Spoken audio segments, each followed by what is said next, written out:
Fala pessoal, me chamo Hércules, vim aqui para falar um pouquinho para vocês sobre o fazedores de chuva. Muita gente pergunta, né? Eu sou o capixaba de número 269 que completou o desafio do Valente Fazedor de Chuva. Uma vez concluído o desafio, a gente recebe um reconhecimento, que é esse pet aqui, Valente Fazedor de Chuva, mais um kit com alguns itens, com camiseta, um certificado da sua conquista aí, de ter cumprido esse desafio. E o que consiste o desafio?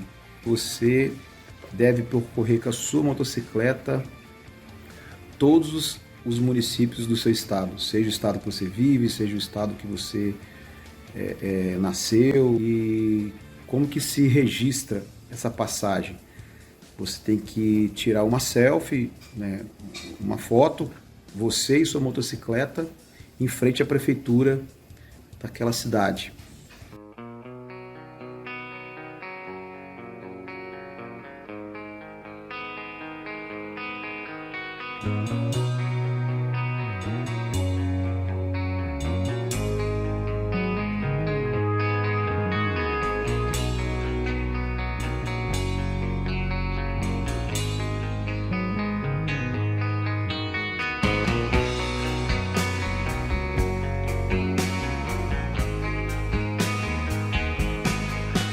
Mama told